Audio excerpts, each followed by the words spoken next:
Oh, for crying out loud. Okay, we're going to start over.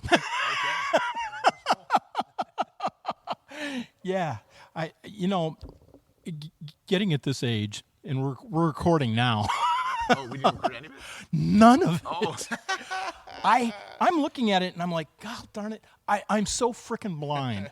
I don't have my corrective lenses on. You get to hear my story again. And yeah. This is wonderful. Yeah. All of a sudden I'm like, where are my numbers? Yeah. Oh, okay. Here we go. Oh, 5, 4, 3, 2.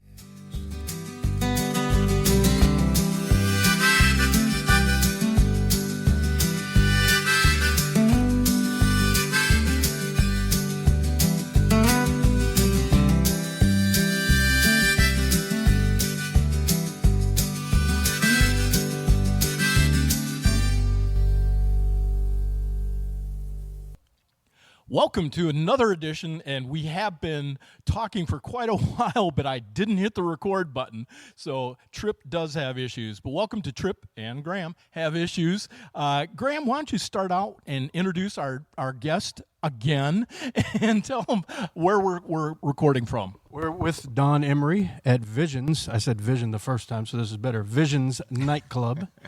Connected to Masters, completely revamped, redone club. It's beautiful. If you see anything on social media, video or pics, it doesn't do it justice.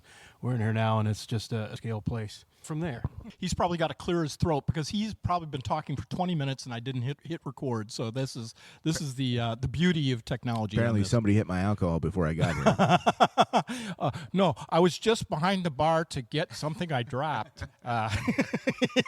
It wasn't your blood alcohol level. That's right. That's right. It's the gummies, man.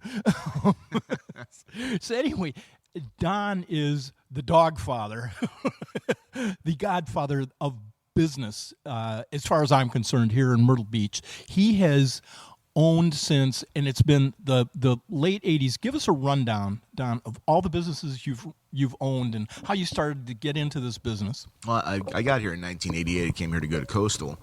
And, I just started out in the bar industry here, working in the clubs, running the college parties, running the college nights. Graduated Coastal and opened up my first bar, the Doghouse, in 1995. And the Doghouse became pretty much a destination biker bar in the Eastern Seaboard. A lot of fun. Opened up the Doghouse North in 1998. Opened up the Rainbow House, my gay bar, in 1999. The Steel Horse and Doghouse Donny's followed shortly thereafter. So all total, I had a sports bar, 2 biker bars, a gay bar, and a black nightclub. And a partridge. A little bit of everything. That's right. Now, this one is currently the only nightclub in Myrtle Beach, the only true nightclub. There's plenty of bars that there's turn into Crocodile a Rocks, club. too. I mean, yeah, that'd be a nightclub. I'd say a dance DJ. Yeah. And you have bands here as well? We do, yeah. I'm here to shake it up. We do bands here. We do comedy shows here. We do DJs and dancing here. We keep the 80s, 90s, and 2000s. We want that older crowd like yourselves, 55 plus, or 30 to 55 plus. The more salt and pepper in the beer, the better. Yeah. You guys are both qualified on the salt and pepper there. Tell us the evolution of the demand for this club. Well, as we talked about before, back in the late 80s and early 90s, there were clubs all over the beach. The Atlantis out on 501, Dixie Electric, Streamers, Purple Gator, Freaky Tiki, Mother Fletcher's, Xanadu, the Palladium. And over time, Broadway the Beach came in and opened up, and they wanted more of that Bourbon Street feel where they had a whole bunch of clubs in one spot. And it went very well, but it also choked out all the outliers. So as those clubs couldn't compete with 8 clubs in one, and I mean, God, how could you? It's pretty hard. They started shutting down one by one. And then, Broadway the Beach said, hey, you know what? I don't think we want the clubs up here. We want to be more of that family-oriented business, and they, everything is gone now up there except for Crocodile Rocks. Mm-hmm. About the time that they started closing those down to COVID hit, and it left Myrtle Beach without any nightclubs, and that's where we came in we started talking about this about a year and a half ago, and we opened it up about 6 months ago now. But Myrtle Beach needed a nightclub again. It needed a dance club. It needed a band venue, a comedy venue. And we wanted to help bring back that fun to Myrtle Beach because it really is sorely missed here. Speaking of Broadway at the beach, do you think that them choosing to, knowing they'd have a lot of women in high heels walking around there, do you think the fact that they chose 1800s cobblestone to use as a walkway for these women and heels had anything to do with their demise? I always thought that was funny. They put down the worst walking the walkway there, and women in high heels. I always thought it was funny. Yeah, well, me personally, not wearing high heels like some guys do. I never actually noticed or had that problem out there, but I don't think that's part of the demise. I just think Burrs and Chapin, they wanted that family tourism, and you can't have it both ways. Right. You're either going to be one animal or the other. Yeah, that's true. That's true.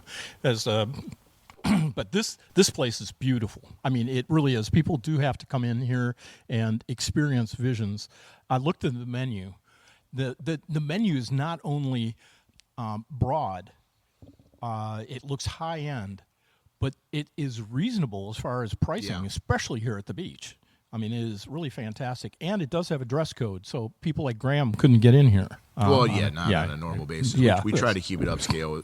Upscale people. We want people to when people go out, we want them to look like they're going out on purpose. Yeah. We don't want them looking like they just rolled off their couch and said, "Hey, let's go have a beer." We spent a little over $600,000 on the renovation here. I mean, the bar top is granite. It's that's a $40,000 bar top. The dance floor is LED lit, mirrored. I think we spent $45,000 on that. Wow! I mean, it's just everything in here we wanted to be top notch. It's also a no smoking, no vaping venue as well. So we wanted upscale. They want to smoke, they go out back to the patio out back. They can enjoy the fish and the turtles in the pond, and watch the fountain. But yeah, this is something the beach sorely needed. Oh, absolutely, absolutely. And you've been doing this for so long. You have probably almost become immune to it, but you do understand all of the ins and outs and the particulars on the regulations that you have to go through here with Myrtle Beach. With those regulations, you've had to deal with the Community Appearance Board. Now, most places you set up a business, you'll have some written guidelines on what they need for your exterior, your signage, and things like that. Not here in Myrtle Beach. They have, for our listeners, a Myrtle Beach Appearance Board. And tell us a little bit about your experiences with that, the highs and lows of dealing with that. Yeah, well, you got a committee of people that are citizens in the community, and when you go before the Community Appearance Board, there really aren't any guidelines, and it's gotten a little better over the years. It's not like it was. The person that was there was kind of a control freak. He's now gone. I won't call him out by name. I don't want to do that. But if you went in there and you're spending tens of thousands of dollars on signage or, to paint your building or whatever, and maybe you want a sign that's red and green, and you go in there and you've spent all this time and energy on it, and you go in there and the guy says, well, I think it would look better blue. I mean, where does that come from? I mean, I'm spending my money and risking hundreds of thousands of dollars to build a business in Myrtle Beach, but you think my sign would be better blue. Those little things like that, it's just too much. The over-regulation is definitely an issue, and I think we're turning that corner. I think the new mayor and the city council are turning a different page now. We're going back into a more positive direction, a little more business-friendly, a little bit more tourist-friendly direction, which we definitely need to do. With that being said, as long as you've been here and been through different mayors and different city councils, what are some of the pros and cons working with the city and owning a club here, and also culturally, as far as the clientele, whether good or bad? What are some of the pros and cons of running a establishment here in Myrtle Beach? Well, there's always challenges. I think right now, the challenge is more we need tort reform. I mean, the politicians in general, this is more of a state level issue. The politicians are mostly lawyers. They're lawyers, they run for office, they get in office, and then they want to add things that generate lawsuits. And one of the biggest problems that bar owners and restaurant owners face right now is the insurance rates have gone through the roof. Yeah. Some of these people are paying almost 10 times more than they were 20 years ago for insurance, and it's because the laws that they pass are there to reward the attorneys in class action lawsuits. Yeah. And they're there to reward their friends. They just passed more legislation now that goes into effect in about another 3 weeks. It's supposed to take the insurance rates down, but on the back end, some lawyer in Columbia is making a whole lot of money teaching classes. Yeah. And those things are Yeah, then they exchange your insurance rate for certification. Yeah, that's exactly what they did. Yeah. Okay. We we ended on probably one of the funniest notes, but in all your experiences, you do have a story that you have to share with the listeners. It's one of the more bizarre nights that you've had when you were working. That's saying something, because there's been a lot of them. You know, like I said, I've owned a sports bar, 2 biker bars, a gay bar, and a black nightclub. So the stories are endless. Yeah. But one of my favorites is it's a gay bar story, and we do an annual title show down there where the drag queens come in and they do an interview, they do an evening gown, and they do a talent.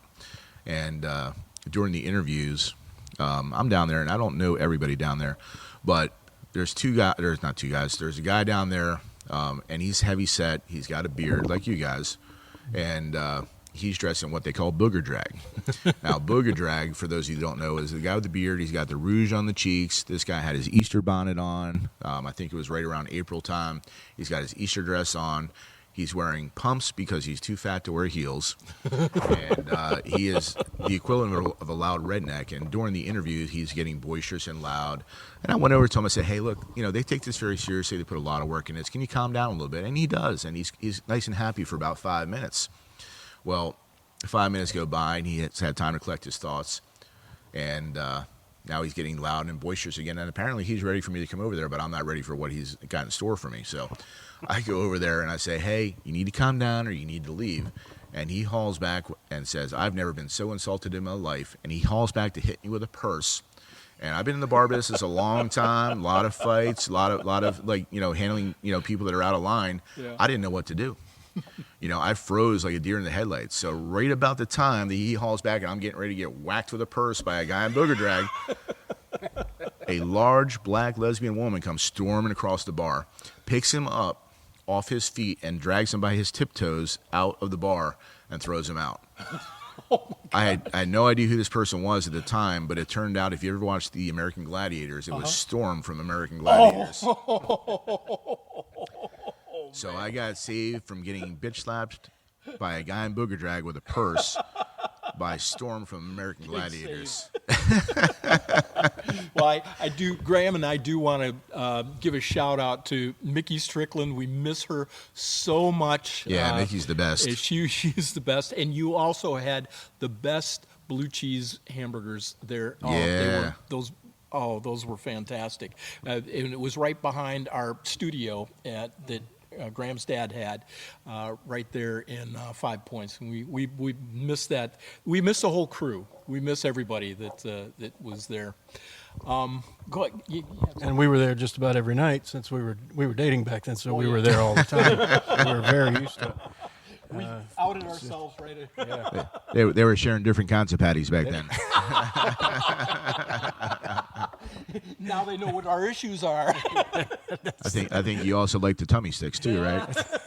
That's a better time to be able to say that freely. So that's on the podcast. Now, related to that, what do you think was the best era of nightlife in Myrtle Beach over your ownership? It's definitely, the decade is 1995 to 2005. I mean, that was really when things started to roll in Myrtle Beach. Broadway the Beach was built in 1995, and everything just started happening. There was a lot of clubs to choose from. I think I mentioned before the Atlantis Revolutions, Crocodile Rocks, the Beach Wagon, Studebakers, the Bowery downtown, which has been there forever. I mean, it's approaching 80 years, I think, this year. But there was so many bars and choices and things to do, and the town was alive and fun back then. And we've gotten away from that, and we're trying to get it back there now. Like I said before, the new mayor, the city council are very proactive now in recognizing that we got to bring that fun back. But yeah, 1995 to 2005 was pretty awesome. Speaking of fun, you also run a fastest bartender competition. I do, yeah.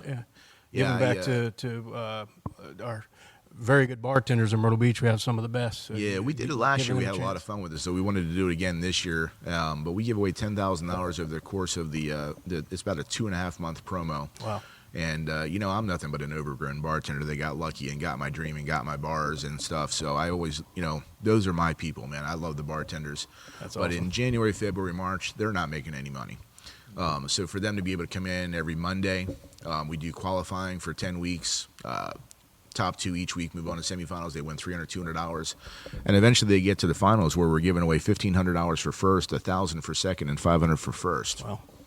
And we picked up great sponsors like the Chambers Law Firm, Tito's Vodka, Red Bull along the way.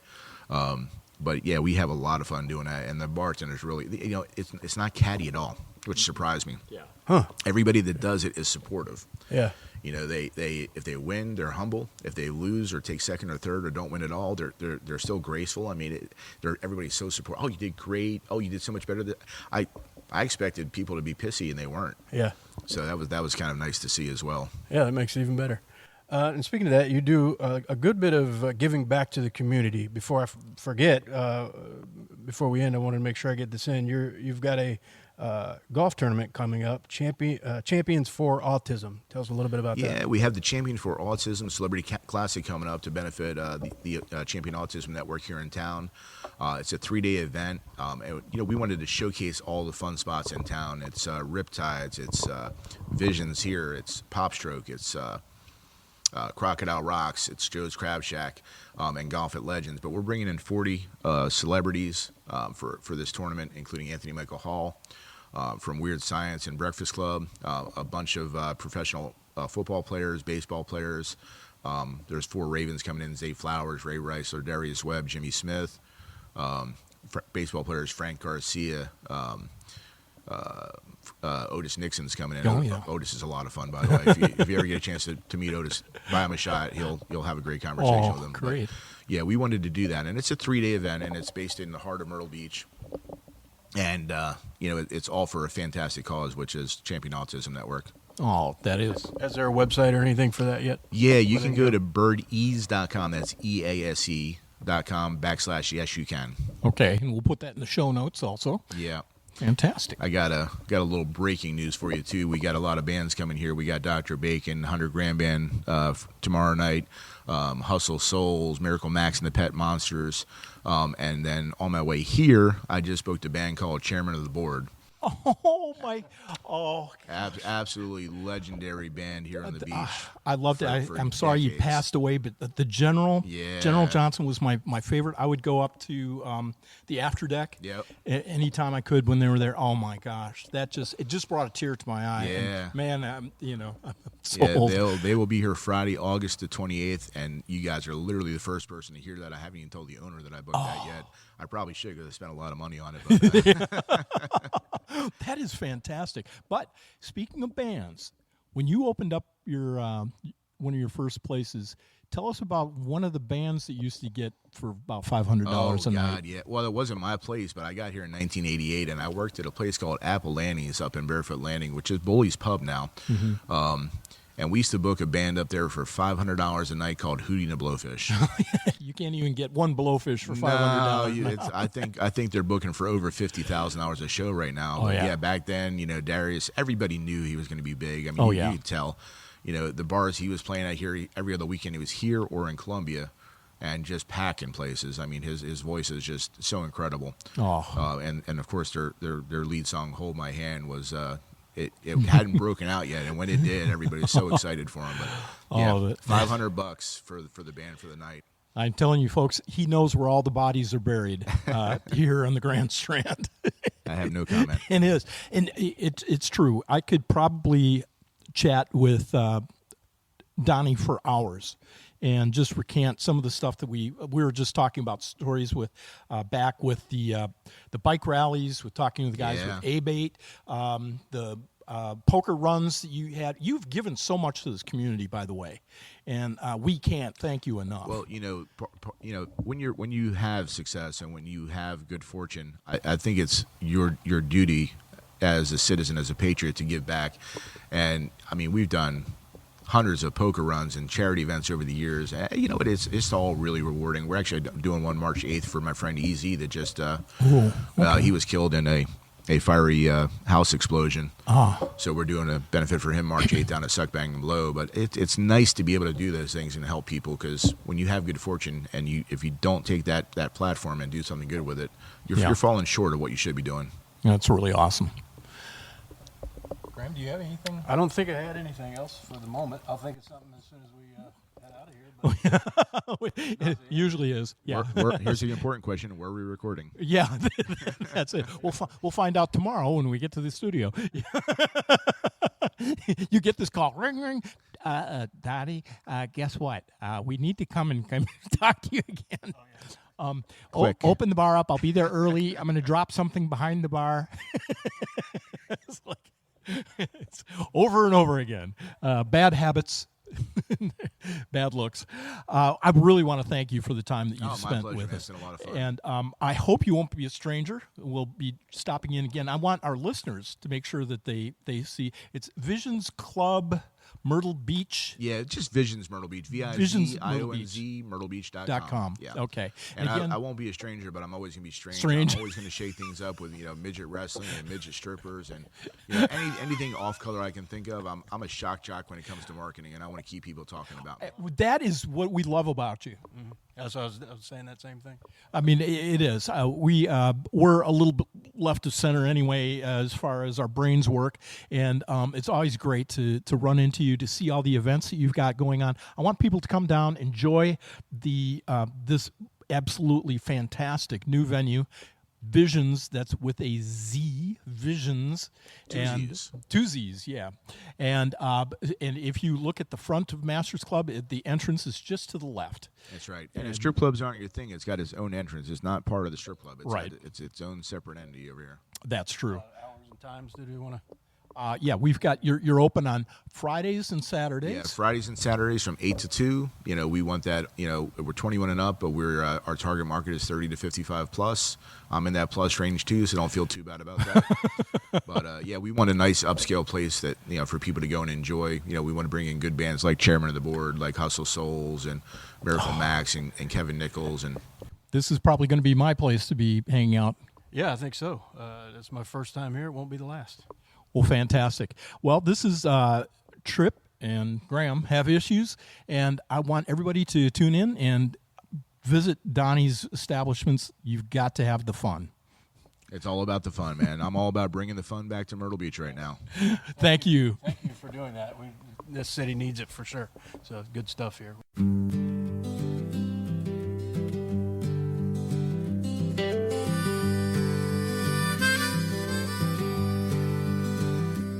Well, the papers scream and the TV cries about every little thing under blue skies.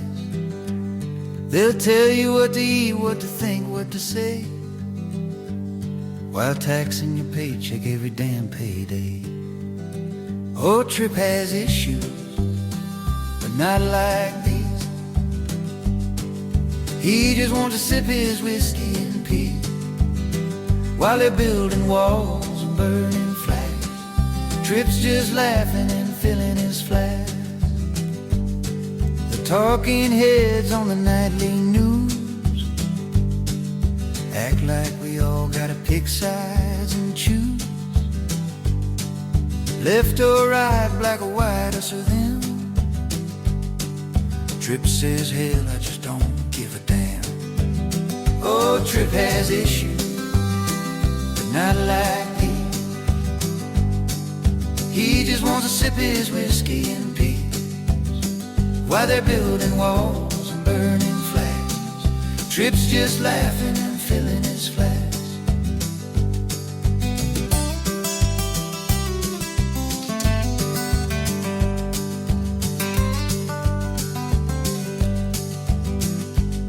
Yeah, the government man says we know what's best, while digging in your pockets with each request. Trip tips his hat and walks away. Keep your solutions, I'll find my own way. Oh, Trip has issues, but not like these. He just wants to sip his whiskey in peace, while they're building walls and burning flags. Trip's just laughing and filling his flask.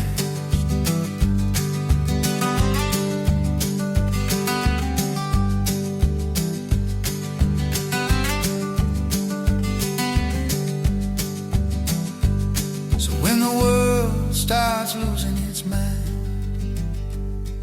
and Just grab your guitar, pour a tall glass, and laugh along with old Trip's wise ass.